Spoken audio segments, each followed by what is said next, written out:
बिस्मिल्लाहिर्रहमानिर्रहीम। अस्सलाम वालेकुम। आज की मेरी इस कहानी का नाम है भेड़िया। इस कहानी को शुरू करने से पहले अगर आपने मेरे चैनल को अभी तक सब्सक्राइब नहीं किया तो सब्सक्राइब कर लीजिए, इस वीडियो को लाइक भी कीजिए और सुनते रहिए इस कहानी को। तो चलिए सुनाते हैं आपको कहानी। मैंने इस दफ्तर को हाल ही में ज्वाइन किया था। अब्बा की मौत के बाद जिंदगी बहुत दुश्वार हो गई थी। हम 3 बहन भाई थे। इत्तफाक ये था कि मैं सबसे बड़ी थी। मेरे बाद एक बहन थी कासिया, इसके बाद एक भाई था अमरोज। वो दोनों अभी छोटे थे, स्कूल में पढ़ रहे थे। इनसे ये तवक्को नहीं रखी जा सकती कि वो बेचारे घर चलाने में कुछ कर सकेंगे। एक अम्मा थी, पढ़ी लिखी थी। उन्होंने घर में ट्यूशन पढ़ाना शुरू कर दिया था। लेकिन इससे क्या होता था, मैं ग्रेजुएशन कर चुकी थी। मेरी मंगनी भी खानदान ही के एक लड़के अमजद से हो चुकी थी। ख्याल था कि अगले साल मेरी रुखसती भी हो जाएगी, लेकिन बदकिस्मती से अब्बा का इंतकाल हो गया। इसके बाद जिंदगी दुश्वार होती चली गई। अब्बा हम सब के लिए कड़ी धूप में घने साही की तरह थे। बहुत कम लोग इतना ख्याल रखने वाले और प्यार करने वाले होते होंगे। अचानक किसी की आवाज़ ने मुझे चौंका दिया। मेरे दफ्तर का बॉस मेरे सामने खड़ा गुस्से से मेरी तरफ देख रहा था। कहाँ खोई हुई हो मिस तंजीला? इसने पूछा। कहीं नहीं सर। मैं जल्दी से खड़ी हो गई। कहीं नहीं तो फिर ये सोच बचार कहीं और क्या करे। इतना कहकर वो चला गया। मुझे अपनी बेबसी पर रोना आ गया। कैसे बेरहम लोग होते हैं, यादें भी छीन लेना चाहते हैं। मजबूरियां भी क्या चीज़ होती हैं। इंसान 2 कौड़ी का होकर रह जाता है। जब घर के हालात ख़राब होते चले गए तो एक दोस्त ने इस दफ्तर के बारे में बताया कि वहाँ जगह खाली है। इंपोर्ट एक्सपोर्ट का काम था इस दफ्तर में। मैंने अपनी सीवी भेज दी और मुझे जॉब मिल गई। सैलरी भी माकूल थी। अम्मा को बहुत से तफक्कुरात से निजात मिल गई थी, वरना सोचों ने इन्हें बीमार कर दिया था। इस दफ्तर में सब कुछ सही था सिवाय बॉस के। इसका मिजाज बिल्कुल अलग था। कभी तो इंतहाई मेहरबान और कभी इंतहाई बेरहम। जब इसे गुस्सा आता तो हंगामा बर्पा कर देता। हम सब इससे खौफजदा रहते थे। इस दफ्तर में 7-8 आदमी काम करते थे, 2 लड़कियां भी थी। वो दोनों भी कुछ सहमी सहमी सी रहती। एक लड़की का नाम नीलमा था। वो पहले ही दिन मुझसे बेतकल्लुफ हो गई थी। ये भी इत्तफाक था कि इसका घर हमारे मोहल्ले से आगे जाकर था, यानी हम दोनों का रूट एक था। हमने एक गाड़ी महीने पर बुक कर ली थी। गाड़ी वाला पहले नीलमा को लेता था, फिर वो मुझे लेने आ जाती थी। इस तरह ट्रांसपोर्ट की सहूलत हो गई थी। एक दिन दफ्तर की तरफ जाते हुए नीलमा ने मुझसे कहा, तंजीला आज मुझे तुमसे एक ज़रूरी बात करनी है। क्यों नहीं, ज़रूर करो। इस तरह गाड़ी में बैठकर नहीं, बल्कि कहीं इत्मीनान से बैठकर बातें होंगी। जैसे तुम कहो। ऐसा करो, तुम आज मेरे साथ मेरे घर चलना। अपने घर फ़ोन कर देना कि तुम ज़रा देर से आओगी। मेरे लिए कोई नई बात नहीं थी। मैं कई बार इसके घर जा चुकी थी। इसकी अम्मी मुझसे बहुत मोहब्बत करने लगी थी, दुख सुख की बातें कर लिया करती। इसीलिए जब नीलमा ने अपने घर चलने की बात की तो मैंने इनकार नहीं किया। बस ये तजस्सुस रहा कि वो मुझसे क्या कहना चाहती है। हम दफ्तर से वापसी पर नीलमा के घर चले गए। इसकी अम्मी से सलाम दुआ के बाद हम नीलमा के कमरे में आ गए। इधर उधर की बातों के बाद मैंने पूछा, हाँ अब बताओ क्या ख़ास बात करने वाली थी? तंजीला क्या तुम मेरी बात पर यकीन कर लोगी? क्यों नहीं, बताओ ऐसी क्या बात है? बॉस के बारे में तुम्हारा क्या ख्याल है? इसने पूछा। सख्त मिजाज है और कोई ख़ास बात नहीं। देखो मेरी समझ में नहीं आ रहा कि मैं क्या कहूँ। वो कुछ उलझी हुई थी, जैसे कुछ कहना चाहती हो लेकिन कहाँ नहीं जा रहा हो। नीलमा तुम क्या कहना चाहती हो? मैंने पूछा। क्या तुम यकीन करोगी कि बॉस एक भेड़िया है? इसने कहा। हाँ, मैंने ऐसे आदमियों के बारे में सुना है जो इंसान नुमा भेड़िए होते हैं, बेरहम परिंदे। तंजीला मैं मुहावरों और कहावतों वाले भेड़ियों की बात नहीं कर रही। वो वाकई भेड़िया है। हर रात वो इंसानी चोला उतार कर भेड़िया बन जाता है और इस वक्त इतना खौफनाक होता है कि तुम तसव्वुर भी नहीं कर सकती। नीलमा तुम क्यों मुझे डराने वाली बातें कर रही हो? मैंने कहा था ना कि तुम्हें यकीन नहीं आएगा। मैंने शायद बहुत पहले एक ऐसी कहानी पढ़ी थी और इस मौजू पर फिल्म भी देखी थी, पर आम जिंदगी में तो ऐसा नहीं होता। लेकिन बॉस के साथ मामला आम जिंदगी वाला नहीं है, बल्कि सच्चाई है। मेरी समझ में नहीं आ रहा कि तुम क्या कह रही हो। अगर तुम जानना ही चाहती हो तो मैं बताती हूँ कि मामला क्या है। यह अब से 1 साल पहले की बात है। दफ्तर के अकाउंटेंट ने बेपरवाही से काम लिया था। इनकम टैक्स रिटर्न जमा नहीं हो सका था। आखिरी तारीख सर पर आ गई थी। बॉस ने हुक्म दिया कि हम देर तक काम करेंगे। मैं और हबीब काम करने बैठ गए। बॉस ने हमारे लिए उम्दा खानों का ऑर्डर कर दिया। इसने हमें ऑफर दी कि हम चाहे तो इसके घर बैठकर भी के काम कर सकते हैं। वहाँ हर तरह की सहूलत मौजूद है। हम खाने के बाद इसके साथ इसके घर चले गए। इसने हमें ड्राइंग रूम में बैठा दिया। हमारी खिदमत के लिए एक मुलाजिम भी था जो हमारा ध्यान रख रहा था। बहुत पुरसकून माहौल था। बॉस अपने कमरे में चला गया। इसने जाते हुए कहा था कि अगर कोई मामला उलझ जाए बल्कि सबको बता दिया जाए।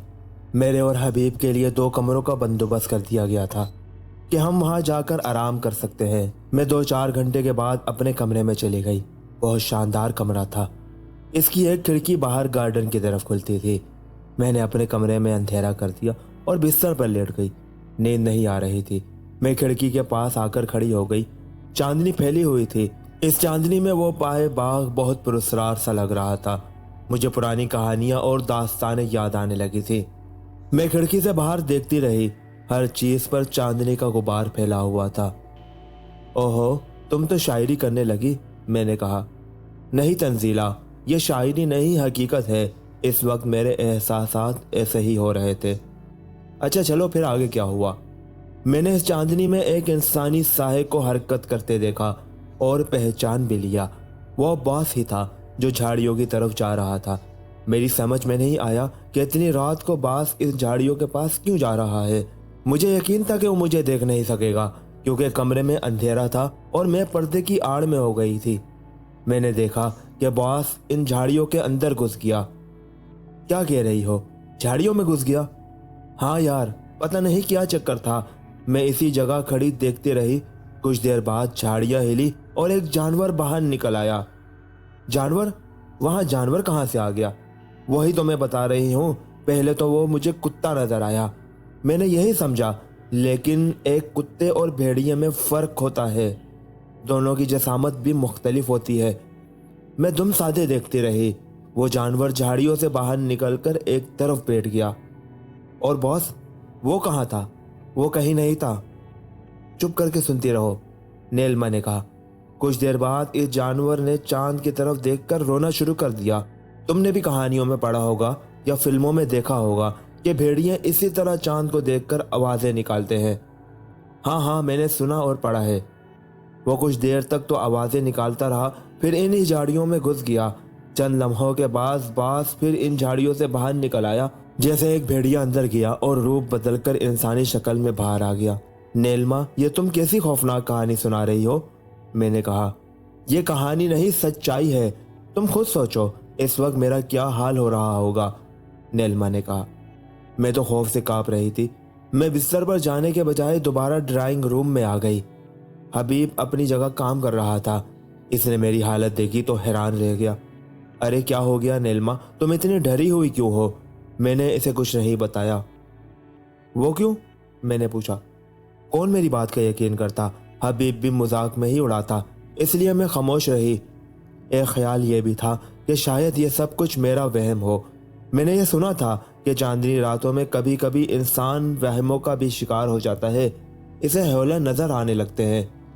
ये तो मैंने भी सुना है कि इसके बाद भी अब तुम इसी दफ्तर में काम कर रही हो। इस तजुर्बे के बाद तो तुम्हें भाग जाना चाहिए था। हाँ, ये भी तुम ठीक कहती हो। नीलिमा ने एक गहरी सांस ली। लेकिन एक वजह तो यह है कि इस दफ्तर में मुझे आसानियां बहुत हैं। मेरी सैलरी बहुत मुनासिब है, जितनी कहीं और से नहीं मिल सकती। इसके अलावा बॉस की तरफ से कोई खौफजदा करने वाली बात नहीं हुई। वो हर तरह नॉर्मल है। अब अगर मैं ये कहूँ कि मैंने इसे भाड़िया बनते देखा है तो ये सिवाय हिमाकत के और क्या होगा? ये बात तो है, मैंने हंकारी भरी। क्या बास को अंदाजा हो गया था कि तुमने इसको देख लिया है? मैंने पूछा। नहीं, मेरा ख्याल है कि इसको अंदाजा नहीं हुआ था, क्योंकि इसका रवैया हमेशा की तरह नॉर्मल है।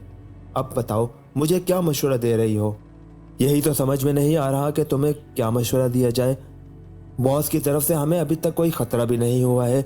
ये ठीक है कि कभी कभी इसका रवैया बहुत सख्त हो जाता है, लेकिन दूसरी तरफ वो मेहरबान भी है। कोई भी प्रॉब्लम हो, इसको हल करने की कोशिश करता है, कभी गैर ज़रूरी काम नहीं लेता।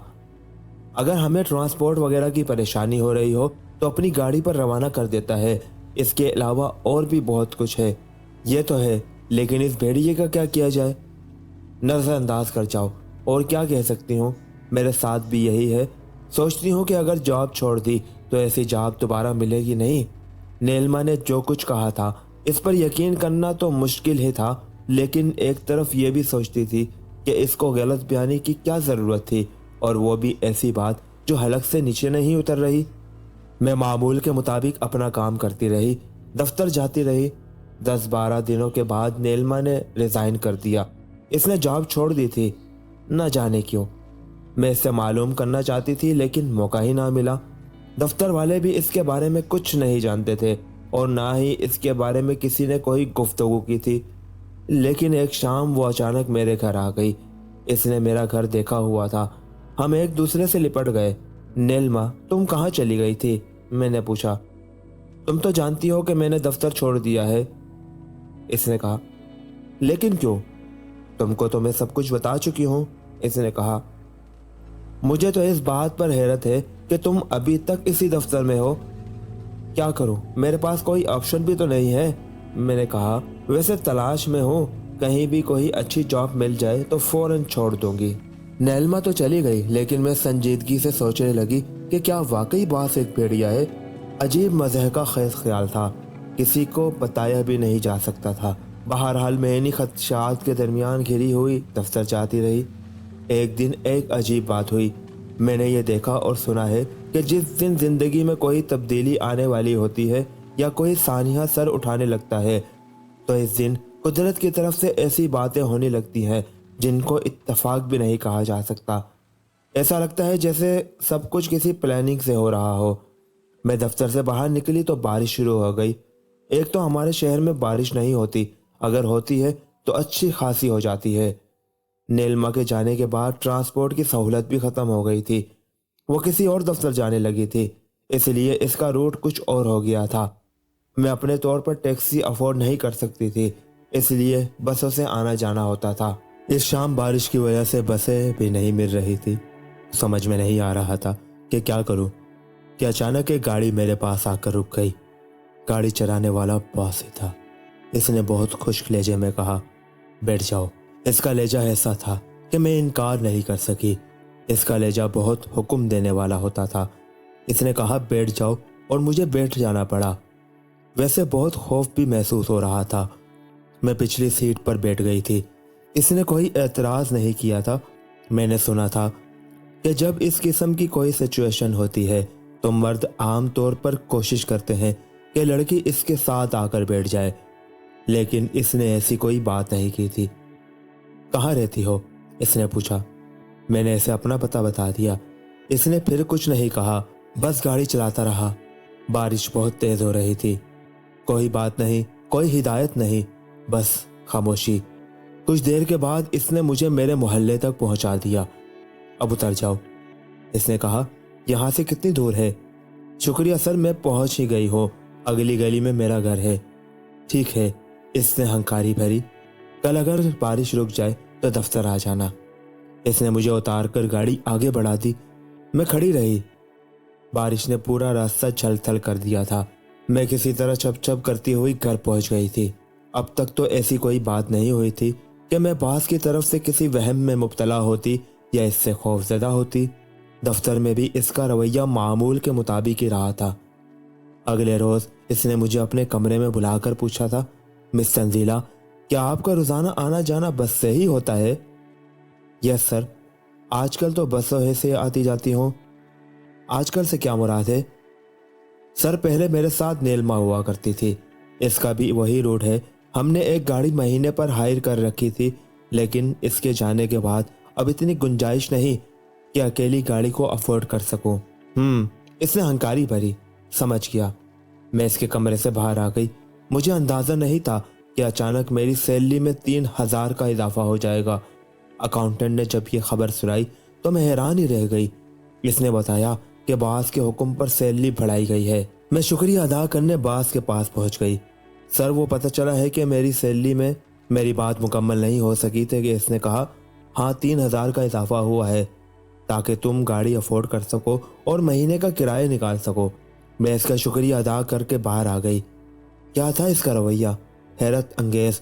इसने मेरी बातों से अंदाज़ा लगा लिया था कि मैं बसों में आने जाने से परेशान रहती हूँ, इसलिए इसने मेरी सैलरी में इजाफा कर दिया था।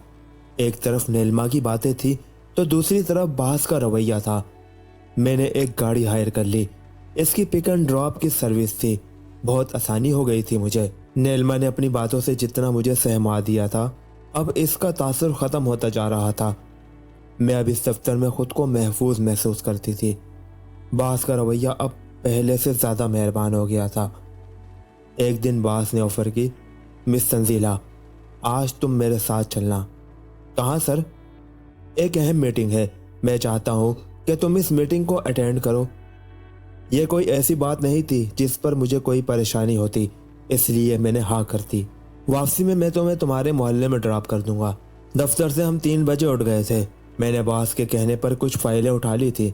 मैं बॉस के साथ वाली सीट पर बैठ गई। गाड़ी चलती रही। मुझे यह अंदाज़ा नहीं हो सका था कि बॉस मुझे किस रास्तों से अपने घर की तरफ ले जा रहा है। जब चलते हुए कुछ देर हो गई तो मैंने पूछा, बॉस ये हम कहाँ जा रहे हैं? अपने घर, इसने जवाब दिया। और इस वक्त मुझे महसूस हुआ जैसे कोई भेड़िया गर्राया हो। खौफ से मैं कांप कर रह गई। सर, आप मुझे यहीं उतार दें, मैं चली जाऊंगी। खामोश रहो वरना, वो गर्राया और कहा, कुछ देर बाद घर वापस चली जाना। खौफ से मेरी हालत गैर होने लगी थी। वो बैक मिरर में मेरी हालत देख रहा था। मैं इस वक्त नीम बेहोशी की कैफियत में थी। कुछ देर बाद वो मुझे अपने घर ले आया। इसके बड़े मकान के गेट पर एक चौकीदार भी था जिसने गाड़ी का हॉर्न सुनकर गेट खोल दिया था। गाड़ी को अंदर लाकर इसने कहा, चलो अब नीचे उतरो। सर, मुझे घर जाने दें, मैं गड़गड़ा कर बोली। घर वाले मेरा इंतज़ार कर रहे होंगे। चली जाना, अभी अंदर चलो, तुमसे एक काम है। मैं कुछ नहीं कर सकती थी। वो मुझे अंदर ड्राइंग रूम में ले आया। बहुत ज़बरदस्त और खूबसूरत ड्राइंग रूम था। इसकी दीवारें आला पेंटिंग से सजी हुई थी, लेकिन इस वक्त मुझे इन चीज़ों से कोई दिलचस्पी नहीं थी। मेरे जहन में एक ही ख्याल था कि काश मैं किसी तरह यहाँ से निकल सकूं। वो मुझे इस वसीए कमरे में बिठाकर ना जाने कहाँ चला गया था। इस मकान में मैंने चौकीदार के सिवा अब तक किसी को नहीं देखा था। कुछ देर बाद वो वापस आया तो इसके हाथ में एक ट्रे थी जिसमें गिलास रखे हुए थे, किसी मशरूब से भरे हुए। इसने वो ट्रे मेरे सामने वाली मेज़ पर रख दी। लो पियो, इसने हुक्म दिया। नो सर, मैंने इनकार कर दिया। मुझे ख्वाहिश नहीं हो रही। इस घर में किसी और की ख्वाहिश नहीं चलती। इसका लहजा अचानक बदल गया था। लहजे में सफाकियत थी, गर्राहट थी। पी लो, तुम्हें कुछ नहीं होगा, मैंने इसमें जहर नहीं मिलाया है। इतना कहकर इसने एक गिलास उठाया और जल्दी से मशरूब पीकर खाली गिलास मेज़ पर रख दिया। देखा, इसमें जहर नहीं था। यस यस सर, मैं इसके सिवा कुछ नहीं कह सकी थी। चलो गिलास उठाओ। मैं इनकार नहीं कर सकी। मैंने गिलास उठाकर मुंह से लगाया। कुछ तल्ख सा जायका था, लेकिन ऐसा नहीं था कि पी ना सकूं। इसके कहने पर मैंने वो पूरा गिलास खाली कर दिया। इस दौरान वो बहुत गौर से मेरी तरफ देख रहा था। अब बताओ क्या हुआ है तुम्हारे साथ? मेरा मतलब है इस मशरूम को पीकर। कुछ नहीं हुआ है सर। मेरा दिल चाहता है कि मैं तुम्हें अपने बारे में कुछ बताऊं, इसने कहा। ज़रूर बताइए सर, मैं क्या कह सकती हूँ? तंजीला, मैं एक ऐसा बच्चा हूँ जिसको कभी मोहब्बत नहीं मिली। मैं नहीं समझी सर। जानती हो मेरी परवरिश किसने की है? जाहिर है आपके वालिदैन ने की होगी, मैंने कहा। नहीं, ऐसा नहीं हुआ है। मैं नहीं जानता कि मेरे माँ बाप कौन है, इसने बताया। मुझे एक कचरा दान में फेंक दिया गया था। इस वक्त मैं सिर्फ 6-7 माह का था। कुछ लोगों ने एक रोते हुए बच्चे पर रहम खाकर इसे एक ऐसे होम में जमा करवा दिया था जहां इसी किस्म के बच्चे रखे जाते हैं। तुम इसे फलाही इदारा समझ लो। इन लोगों ने बड़ी मोहब्बत और शफकत से मेरी परवरिश की। बहुत अच्छा इदारा था, वहाँ मेरी परवरिश होती रही। हाँ, एक बात और बता दूं, इससे अंदाज़ा हो जाएगा कि कुदरत के खेल कितने निराले होते हैं। जी सर, ज़रूर बताइए। तंजीला, इंसानों ने तो मुझे एक कूड़ेदान में फेंक दिया था, इस बात से बेफिक्र होकर कि मेरा क्या बनेगा। लेकिन एक कुत्तिया ने मेरी देखभाल की थी, जो मुझे बाद में पता चला था। कुत्तिया ने? मैंने हैरत से पूछा। हाँ, एक कुत्तिया ने। है ना एक हैरत अंगेज बात। इसने अपनी फितरत के बरखिलाफ मेरी देखभाल की थी। इंसान की फितरत देखभाल करने की है, जबकि जानवर की फितरत चीर फाड़ करने की है। लेकिन इसने मुझे कोई नुकसान नहीं पहुंचाया। वो मेरे पास इस वक्त तक मौजूद रही जब तक मैं महफूज हाथों में ना पहुंच गया। जिन लोगों ने मुझे उठाकर इस इदारे के हवाले किया था, उन्होंने ये कहानी सुनाई थी। फिर इन लोगों ने इस वक्त मुझे बताया जब मैं बड़ा हो गया था। हैरत की बात है सर, कोई हैरत नहीं। वो जिससे चाहे काम ले सकता है। हम सब इसका हुक्म मानने पर मजबूर है। फिर क्या हुआ सर? मैंने पूछा। मुझे इसकी दास्तान हैरत ज़दा कर रही थी। इसके बाद मैंने इसी इदारे में परवरिश पाई। जब मैं 14 या 15 बरस का था तो मेरी किस्मत ने मेरा साथ दिया और एक फैमिली ने ज़रूरी कानूनी कार्रवाई के बाद मुझे अडॉप्ट कर लिया। वो मुझे अपने साथ ले गए। ये समझ लो कि वही मेरे वालिदैन थे और हैं। मरते दम तक मैं इनका एहसान नहीं भुला सकूंगा। यस सर, दुनिया में ऐसे भी अच्छे लोग हैं, मैंने कहा। फिर इसी घर में मेरी तरबियत हुई। उन्होंने मुझे बहुत अच्छी तालीम दिलवाई, अपनी औलाद के तौर पर मशहूर किया। और सच तो यह है कि खुद मैंने भी इनका हक अदा कर दिया, इनकी बेपनाह खिदमत की, क्योंकि मैं इनके रुतबे से वाकिफ था। वो कमाल के लोग थे। अब एक बात सुनो, उन्होंने जर्मन नस्ल की एक कुतिया पाली जिसका नाम उन्होंने केटी रखा था। वो बहुत प्यारी और खूबसूरत कुतिया थी, पूरे घर से मानूस थी। खास तौर पर वो मुझसे बहुत मानूस थी। मेरे आगे पीछे फिरा करती, ना जाने क्यों आज तक मैं इसके बारे में सोचता रहता हूँ। मैं इसकी बातें सुनती रही। वाकई इसकी जिंदगी बहुत दुश्वार गुजार थी। वह एक बेनाम और बगैर किसी खानदान का इंसान था। इसके मिजाज की दरिश्तगी की वजह अब समझ में आ रही थी। इसने इंसानों से धोखे खाए थे। इसके माँ बाप इसे पैदा करके कचरे में मरने के लिए छोड़ गए थे। मेरे माँ बाप का मुझ पर एहसान है, जिन्होंने मेरी परवरिश की है। यह तो है सर, वही आपके वालिदैन है। वो बहुत पैसे वाले लोग थे, बहुत बड़ा बिजनेस था उनका। मैं इस शख्स को पापा कहता था। पापा की मौत के बाद सारा बिजनेस मेरे पास आ गया। मेरी माँ का भी इंतकाल हो गया। मैं एक बिजनेसमैन बन गया। मैंने इनके कारोबार के पैसों से अय्याशी नहीं की, बल्कि बिजनेस को और भी मुस्तहकम किया, जो तुम्हारे सामने है। तो यह है मेरी कहानी। मैं समझ गई सर। इसके बाद यह हुआ कि मैंने एक इदारा खोला। इस इदारे में आवारा फिरते हुए कुत्ते रखे जाते थे। इनकी अच्छी देखभाल होती है। अगर वो ज़ख्मी या बीमार हो तो इनका इलाज किया जाता है। इनकी मौत के बाद इन्हें बाकायदा दफन कर दिया जाता है, यूं ही नहीं फेंक देते। इस इदारे में 20-25 अफराद काम कर रहे हैं। जानती हो मैं ये सब क्यों करता हूँ? क्योंकि एक इस कुत्तिया का मुझ पर एहसान है, जिसने एक 6 माह के नातवा बच्चे की हिफाजत की थी। मेरी पहली माँ वही कुत्तिया है। दूसरी और हकीकी माँ वो खातून है जिन्होंने मुझे सीने से लगाकर मेरी परवरिश की है। हैरत अंगेज कहानी थी बॉस की, जिसकी शख्सियत के परत उतर गए थे। अंदाजा हो गया था कि वो कौन है और लोग इससे क्यों खौफजदा रहते हैं। इसने अपने कंपाउंड में भी कुछ खूनख्वार कुत्ते पाल रखे थे जो इससे बहुत मानूस थे। वो खुद ही इनकी देखभाल किया करता था। वो इस कुतिया का कर्ज उतार रहा था, इस जैसी मखलूक के साथ सलूक करके, इसके जख्मों का इलाज करवा के। मैं ये सोच रही थी कि वो कितना बड़ा इंसान है। यहाँ तो लोग खुद अपने जैसे इंसान के सलूक को फरामोश कर देते हैं, और वो एक कुतिया के एहसान का बदला चुका रहा था। इस कहानी का नुक्ता अरूज ये है कि मैंने इस शख्स से शादी कर ली है, मुखालफतों के बावजूद, और ज़िंदगी बहुत अच्छी गुजर रही है। अब मैं भी इसके साथ कुत्तों की देखभाल में इसका हाथ बटाती हूँ। आज के दौर का इंसान बहुत बेवफा खुदगर्ज है। शायद یہ کہانی ایسے ہی کسی خود غرض اور بے وفا انسان تک پہنچ جائے اور وہ انسانوں سے محبت کرنے لگے۔ اس کہانی کو پڑھ کر اگر آپ بھی اس کہانی سے کچھ نصیحت حاصل کر سکتے ہیں تو کر لیجیے، اور اگر آپ نے یہ نصیحت حاصل کر لی ہے تو کامنٹس میں اپنی رائے سے ضرور آگاہ کیجیے۔ کسی اور کہانی کے ساتھ ملاقات ہوگی۔ اللہ حافظ۔